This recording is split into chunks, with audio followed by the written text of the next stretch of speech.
तो चलिए आज भारत के एक बहुत ही मजबूत और संगठित समुदाय की दुनिया में चलते हैं। संथाल जनजाति ये एक ऐसा समुदाय है जिसकी सांस्कृतिक विरासत और सामाजिक ढांचा अपने आप में एक मिसाल है।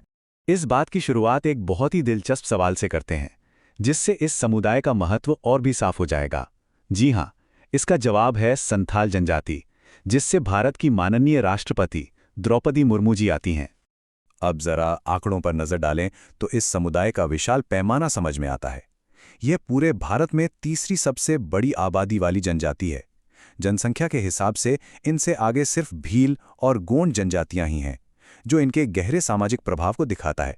इनका मुख्य निवास स्थान है झारखंड का संथाल परगना इलाका, और राजमहल की पहाड़ियों के बीच बसे इनके क्षेत्र का एक बेहद खूबसूरत नाम है दामिने कोह।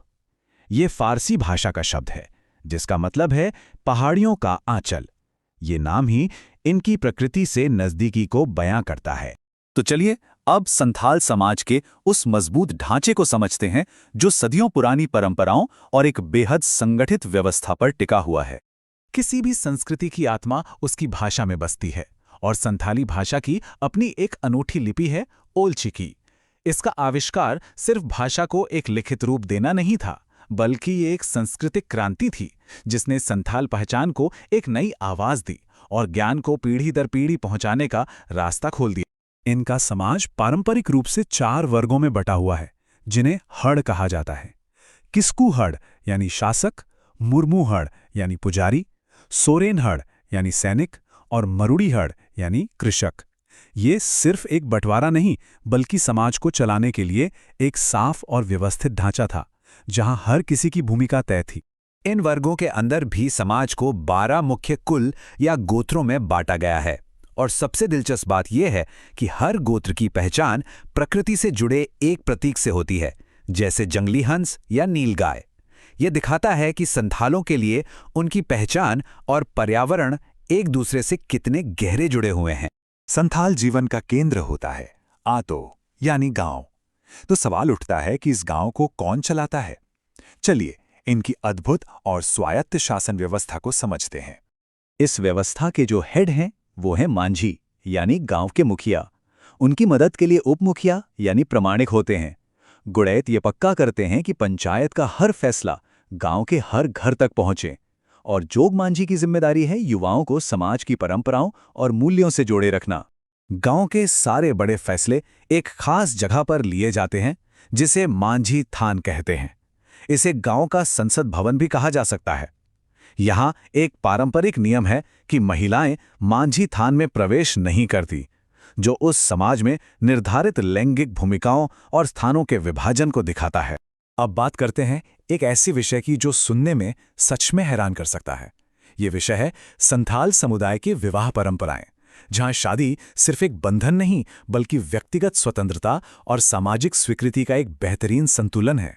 संथाल समाज में शादी को बापला कहते हैं, लेकिन यह सिर्फ एक शब्द नहीं है, ये एक पूरी सामाजिक व्यवस्था है। एक ऐसी व्यवस्था जो प्रेम, परिवार और व्यक्तिगत पसंद से बने रिश्तों को पूरा सम्मान देती है। जरा सोचिए एक ऐसे समाज की जहां शादी के 10 से भी ज्यादा तरीके मान्य हों। एक तरफ किरिंग बापला है जो माता पिता तय करते हैं, तो वहीं राजा राजी बापला में प्रेम विवाह को पूरे गांव की सहमति मिलती है। बहादुर बापला में जोड़े अपनी मर्जी से घर से भागते हैं, और सबसे अनोखा है निम्बोलक बापला, जिसमें महिला अपनी पसंद के पुरुष के घर जाकर रहने लगती है। हर बापला में एक जरूरी रस्म होती है, पोन। इसे दहेज का ठीक उल्टा समझ सकते हैं। ये वधू मूल्य है जो लड़के का परिवार लड़की के परिवार को सम्मान के तौर पर देता है। पारंपरिक रूप से इसकी रकम महज 12 रुपए थी। यह दिखाता है कि इसका मकसद आर्थिक लेनदेन नहीं, बल्कि सम्मान देना था। लेकिन तब क्या होता है जब कोई समाज के सबसे पवित्र नियमों को तोड़ दे? ऐसे में सामने आती है बिटलाहा की प्रथा। ये संथाल समाज की सबसे कठोर सजा है, समाज से पूर्ण बहिष्कार। ये दिखाता है कि ये समाज अपनी सामाजिक संरचना को बनाए रखने के लिए कितना गंभीर है। चलिए अब संथाल समुदाय के आध्यात्मिक जीवन को समझते हैं। एक ऐसी दुनिया जहां कैलेंडर सिर्फ तारीखें नहीं, बल्कि प्रकृति और उत्सवों की लय पर चलता है। इनकी आस्था की दुनिया में सबसे ऊपर हैं सिंगबोंगा, जो परम निर्माता हैं। उनके बाद आते हैं मरांगबुरु, फिर गांव के स्तर पर रक्षा के लिए हैं जाहिरेरा, और अंत में हर घर की अपनी रक्षक आत्मा होती है ओडाकबोंगा। ये एक तरह का आध्यात्मिक सुरक्षा कवच है जो ब्रह्मांड से लेकर घर तक हर स्तर पर मौजूद है। इनका पूरा साल त्योहारों की एक लय में बंधा है जो सीधे खेतीबाड़ी से जुड़ा है। आषाढ़ में एरुख के साथ बीज बोए जाते हैं, सावन में हरियाण के साथ हरियाली का जश्न मनता है, कार्तिक में आता है सबसे बड़ा त्योहार सोहराई, और फाल्गुन में बाहा के साथ वसंत का स्वागत होता है। सोहराई और बाहा ये संथाल वर्ष के दो सबसे मजबूत स्तंभ हैं। एक तरफ सोहराई है जो फसल कटने पर धरती और पशुओं के प्रति कृतज्ञता का त्योहार है, तो दूसरी तरफ बाहा है जो वसंत और प्रकृति के नए जीवन का उत्सव है। दोनों मिलकर जीवन के पूरे चक्र को दर्शाते हैं। इनके रोजमर्रा के जीवन में भी संस्कृति की गहरी छाप दिखती है। मुख्य भोजन डाका उरू है, पारंपरिक पेय हड़िया है, इनकी कंघी कटाई चित्रकला अनोखी है, और गोदना यानी टैटू एक पवित्र परंपरा है, खासकर पुरुषों के बाएं हाथ पर बना सिक्के का निशान जो बताता है कि वो विवाह के लिए तैयार है।